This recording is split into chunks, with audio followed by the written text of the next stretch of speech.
النهاردة هحكي لك حكاية مرعبة شوية وممكن تخليك تقشعر وتحلم بكوابيس لو تخيلتها. تخيل إن في جزيرة صغيرة على سواحل البرازيل تعتبر أخطر مكان ممكن تروحه على كوكب الأرض تقريبا، وده علشان كل متر مربع في الجزيرة دي مليان بعشرات التعابين الضخمة شديدة السمية. الجزيرة دي مقفولة تماما وعليها حظر سفر من الحكومة البرازيلية، وأي محاولة للوصول إليها هتبقى أشبه بحكم إعدام أو محاولة انتحار، مش بس علشان التعابين اللي عليها عددها يقدر بعشرات الآلاف حرفيا ومن نوع نادر ومهدد بالانقراض، بل لأن عضة واحدة منها ممكن تقتلك في دقايق دون أدنى مبالغة. مش بس كده، الجزيرة دي مرتبطة بأساطير شعبية عند الناس هناك في البرازيل بتحكي عنها قصص غريبة ومخيفة فعلا. السلام عليكم ورحمة الله يا صديقي العزيز، حضر كوباية شايك وتعالى معايا احكي لك القصة كلها من البداية. عزيزي، الجزيرة اللي احنا بنتكلم عنها دي اسمها إيلا دي كيمادا جراندي، ومعناها بالبرتغالي جزيرة الحراك الكبير، موجودة على بعد 32 كيلومتر من سواحل البرازيل جنوب ولاية ساو باولو. القصة ورا اسمها ده إن زمان السلطات البرازيلية كانوا عاوزين يحرقوا الغابة الموجودة على الجزيرة علشان يفضوا المكان بالكامل لزراعة الموز اللي كانت ناجحة اقتصاديا في بدايات القرن العشرين. بس لما الناس راحوا هناك وبدأوا فعلا يحرقوا الشجر والخضرة، اتفاجئوا بحاجة مرعبة أكتر من أي كابوس شافوه في حياتهم. عشرات الآلاف من التعابين والصراصير والحشرات الضخمة خارجة عليهم من كل حتة في الغابة، بتهاجمهم وتلدخهم في كل منطقة من أجسامهم. والتعابين دي ما كانش فيه مفر ولا مهرب منها لأي حتة، لأنها كانت موجودة في كل متر مربع من الجزيرة حرفيا. من هنا بدأ السكان يكتشفوا ببطء مدى خطورة المكان اللي هم فيه، واتضح إن الجزيرة دي عايش عليها واحد من أخطر أنواع التعابين في العالم، واللي مش موجودة في أي حتة تانية على الكوكب غير الجزيرة دي. ومن اللحظة دي اتحرمت الجزيرة على البشر بعدها، وأصبحت معروفة في وسط الناس باسم جزيرة التعابين.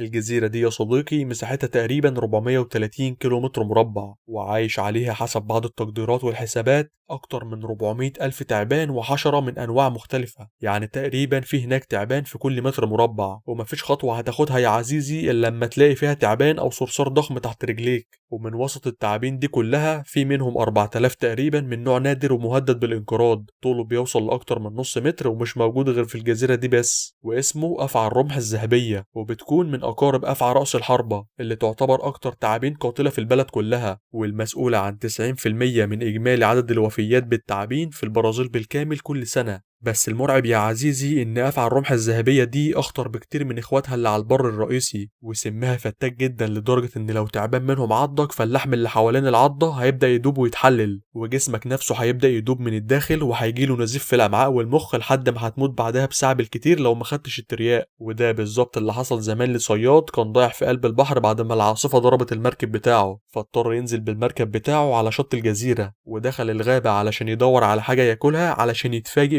التعابين اللي ماليه الشجر والزرع حواليه. وبعدها بأيام لقوه ميت في المركب بتاعه وحواليه بركة من الدم، بعد ما حاول يهرب من الجزيرة بعد ما التعابين عضته عشرات المرات في كل حتة في جسمه. وفي قصة مخيفة تعتبر أسطورة شعبية هناك في البرازيل بتحكي عن الجزيرة دي، وبتقول إن زمان كان في حارس عايش هو ومراته وابنه الصغير هناك في المنارة الصغيرة المبنية وسط الغابة اللي على الجزيرة. وفي يوم التعابين هجمت عليهم ودخلت لهم من الشبابيك وعضتهم كتير جدا، وما لحقوش يهربوا منهم وماتوا كلهم في قلب الغابة، ومحدش لقى جثثهم لحد وقتنا هذا. لكن السؤال بقى اللي أكيد خطر في بالك، إيه السبب في وجود كل الكمية دي من التعابين على الجزيرة دي بالذات؟ واشمعنى النوع شديد السمية ده مش موجود في أي حتة تانية على الكوكب؟ الحقيقة يا صديقي السؤال ده ليه إجابتين. الأولى أسطورة شعبية برضه بتقول إنه زمان في أيام عصور القراصنة كان في قرصان معين هو اللي جاب التعابين دي وحطها على الجزيرة علشان يحرسوا كنز كبير جدا مدفون هناك ومحدش يقدر يقرب منه أبدا. وفي ناس كتير هناك مصدقين القصة دي، بس الحكاية الحقيقية أقدم من كده بكتير وبتحكي قصة أغرب من كده شوية. زمان من 11 ألف سنة تقريبا الجزيرة دي كانت جزء من البرازيل نفسها، وكان كل المساحة اللي بينها وبين البر الرئيسي دي أرض يابسة. بدأ مستوى سطح البحر في الارتفاع بشكل كبير جدا وصلت ل60 متر تقريبا، وده أدى لأن الأرض اللي كانت بتربط بينها وبين البرازيل اختفت تحت المية، وبكده أصبحت الجزيرة منفصلة عن البر الرئيسي ومنعزلة تماما، وكل أجناس التعابين اللي كانت موجودة جواها اتسجنت عليها. مع الوقت بعدها التعابين دي كلها ما بقتش قادرة ترجع للبر الرئيسي تاني، وما بقاش عندهم أي مصدر للأكل خالص غير الطيور اللي كانت بتنزل على الجزيرة من وقت للتاني. بس المشكلة بقى إن سم التعابين دي زمان كان زي سم إخواتها اللي على البر الرئيسي، شديد وخطير أيوة، بس مش سريع بما فيه الكفاية.